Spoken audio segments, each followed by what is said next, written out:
Yes, Marivon. What will I run actually?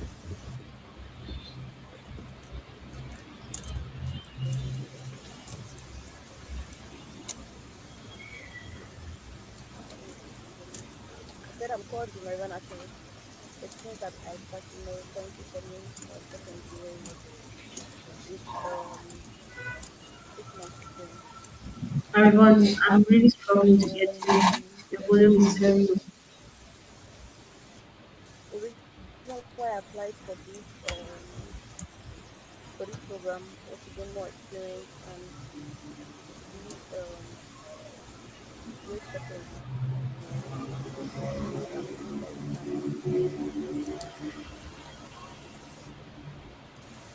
take good projects.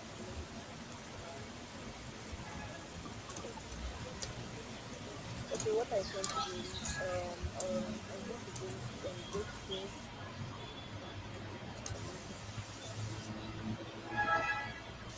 and skills. In fact, the slightest as a whole, even creating web applications and all.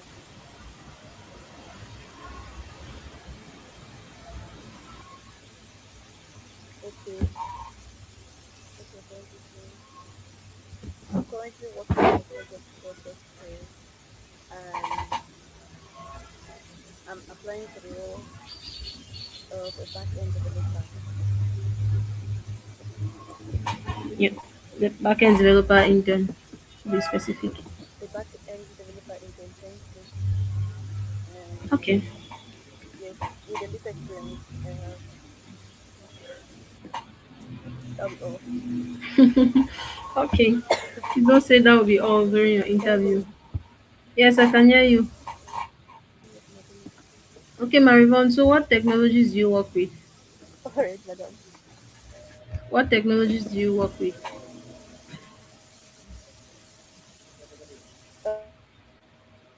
Technologies like madam, please can you help me to enlighten? When they ask about the technologies that you work with, I don't know how to further enlighten you. The technologies like the languages, frameworks, tools, all of that.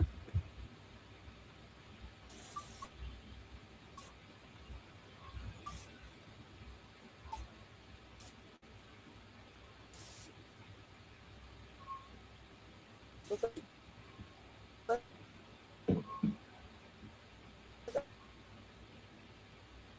I said Python Flask is same as it as not. Come again. All I heard was Python Flask.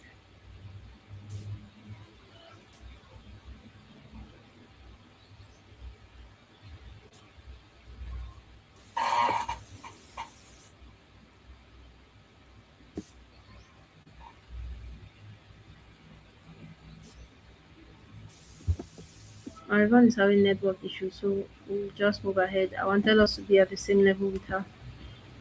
Okay. Where did we end? Okay, so we're talking about the projects that we've worked on, right? So I said you should talk about the problem it solves, the role you played in that project, technologies used, and then challenges that you faced, and also how you solve those challenges. Yes, Now, madam.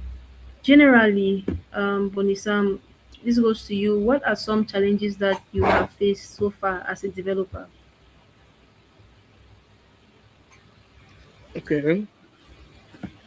Some challenges that I face as a developer, me specifically, is because I face a lot of challenges and audits, and the main reason is because I'm very, very new in software engineering. Like this is my first time of doing it, so everything is a challenge for me. But that's why I have to push myself every day to catch up with the others.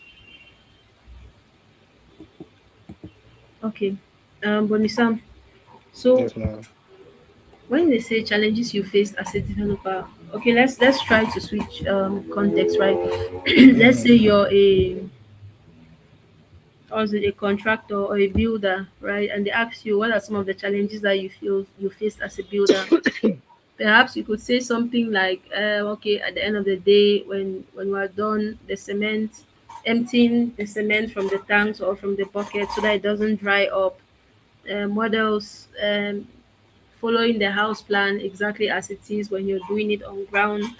You see the responses I'm giving, the example responses I'm giving, they are Yes. particular to the role of a builder. But now you saying that okay, you're new in software engineering or software development, so you're low in it like that. That is not a challenge specifically. You want to Okay. know like is your challenge I don't know with maybe team collaboration, learning technologies fast, or understanding a specific concept in software engineering or software development? Is it when it comes to debugging? Like, that's what we want to hear. And when you state that challenge, right, you must also state how you We overcome that overcame. challenge. Yes, how you solve Mm. it. So let's take it again. Okay, the challenges is I face with is learning the languages.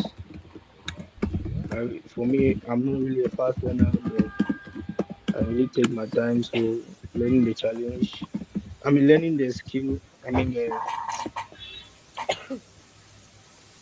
Learning the language has been a problem for me because I'm somehow like a slow learner, and also debugging too. Debugging has also been my problem. Okay. Bonisam, so one thing you should never say anyway, especially when you're going for an interview like this, is that you're a slow learner. Okay.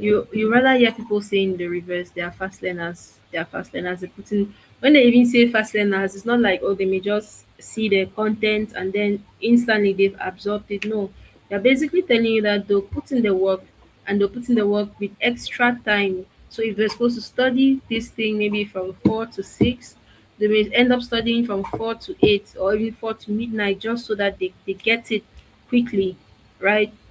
Yes, So ma'am. don't say that you're a slow learner. That does not speak well of you. So Okay. you talked about a challenge.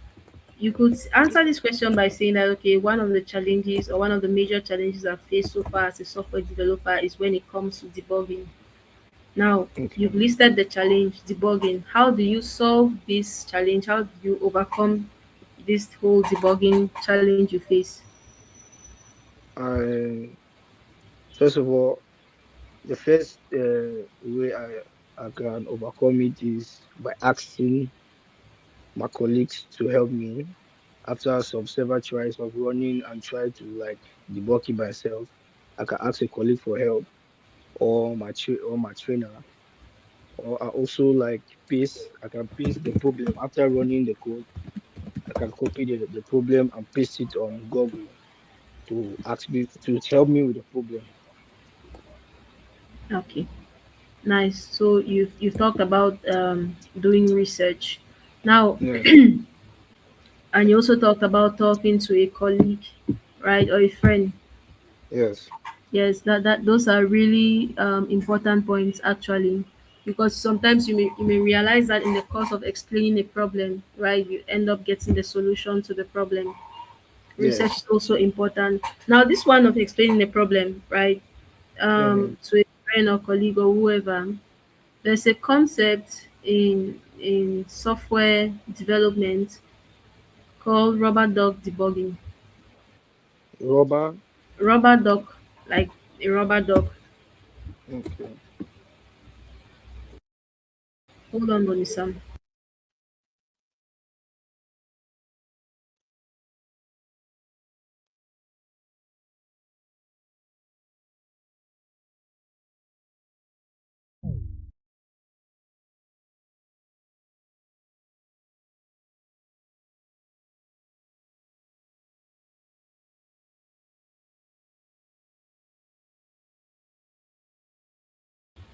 All right, Bonisam. So rubber duck debugging, right? So as the name goes, you just have to get a rubber duck and put on your table or wherever, and you're talking to this rubber duck. Seems like madness. You're talking to this Ah, rubber duck. explaining your entire problem as a whole, where you're stuck, where you think the issue arose from, and all that. Now, you may realize that in the course of doing this, you have already found your solution. So it's equivalent. It must not be a rubber dog, but that's where it originated from. It could be a bottle, it could be a family member that doesn't even understand anything in IT as a whole. It could be a colleague, whoever. Yeah, the whole concept there is talking to another person, explaining your problem. So you've talked about Okay. that, right? Nice. So you've talked about that, and you've also talked about research, which is very important. There's a kind of way that you should talk. You have the points, but you're not communicating it in the style that I think is ideal. So let's hear from Lewison. Lewison, let's hear how you answer this question. So Sam can pick a few things from there. What challenges have you faced so far as a developer? Okay.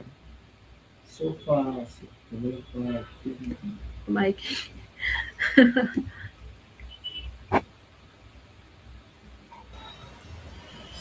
the biggest challenge I have faced so far as a developer, I would say it's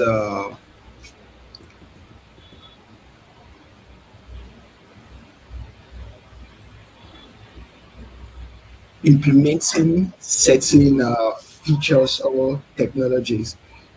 So because I learn as I go, and so most of the times, some of the issues I meet are new to me, and so that is where I would say I face the most issues, meeting new concepts. But also, I've been able to overcome most, if not all, of such new concepts which I have been able to interact with so far. And I do that either by reaching out to my trainer, uh, Google searching, reading documentations, and also looking for possible YouTube tutorials which can help me solve that problem which I'm facing at the time.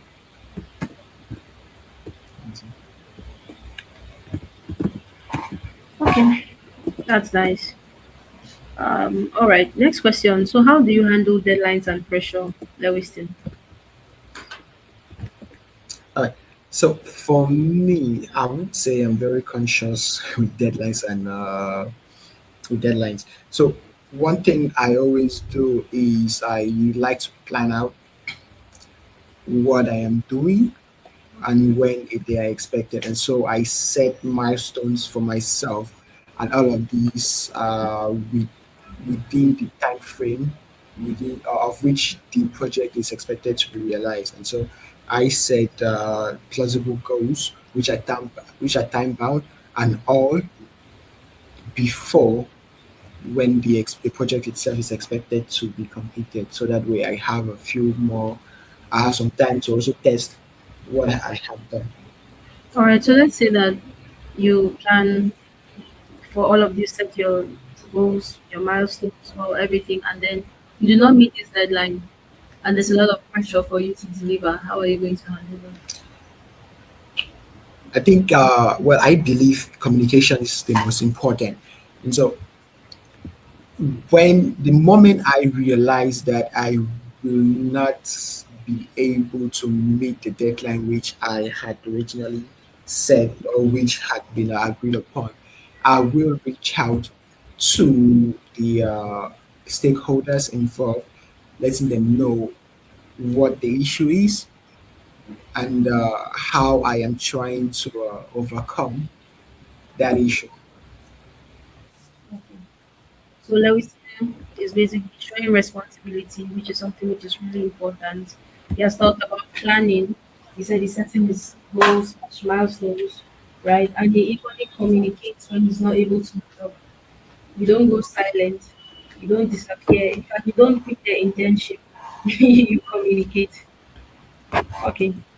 So let me see. Next question. Where do you see yourself in the next 2 to 5 years for Lewis? Okay. For me, in the next 3 to 5 years, I hope to, 2 to 5 years. or two, Yes. I'm sorry, no, like 2 to 5 years. But I would answer this question in two parts. in the next 2 to 3 years, I hope to be a mid-level developer. And by the time I am getting to the fifth year, I intend to be a senior level developer heading towards the part of a staff. Nice, nice. Okay, so from Lewiston's response, you see that he's talking about growth, right?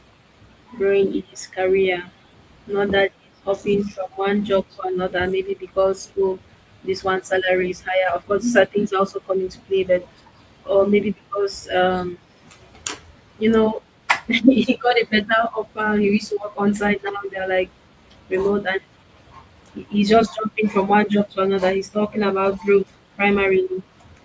Okay, so now the last question on the general part, right? I'm going to ask, why should we hire you? Why should you be selected for this internship? Still goes to me. Yeah, still Lewiston. Okay, so I think I will be a good fit because of my dedication. I am a very dedicated individual. I manage time effectively. I am a good communicator. I am always eager to learn new techniques, technologies, whatever they may be. And I work well within a team setting, and I'm able to work judiciously to ensure that timelines are met and the quality of product is to the maximum. Nice. That's a really good answer, Lewiston. So other things you could list. You see, he has talked about his skills and his attitude, right? But you know that everybody going for a role, sometimes even the seniors don't know everything that has been listed there. So you must always talk about your willingness to learn. And most of the times, unless you're freelancing or taking up the project alone, which you still need to communicate with at least or collaborate with at least one stakeholder, you should also list your ability to be able to work in a team. Right? I think I've put this on the chat. So let me see. Why should we hire you? Here, talk about your skills, attitude, your willingness to learn, ability to work in a team. Are you seeing that most of this is actually related to your soft and interpersonal skills? And then another thing is that you can also talk about the fact that your that's on this point of skills actually aligns with the job descriptions. So you are what they are looking for. Don't say it like this, but find a way to highlight it like this. All right. So Marivan has dropped off. Onisam, can you hear me?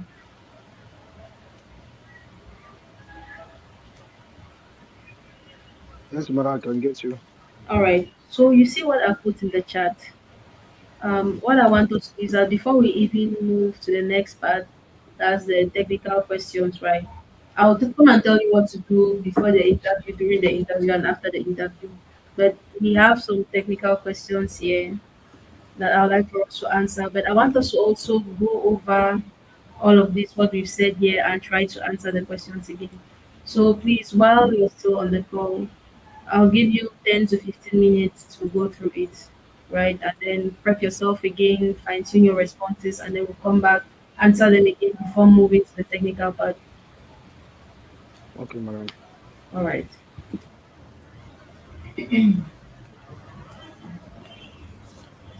Johnson, sorry, with your mic.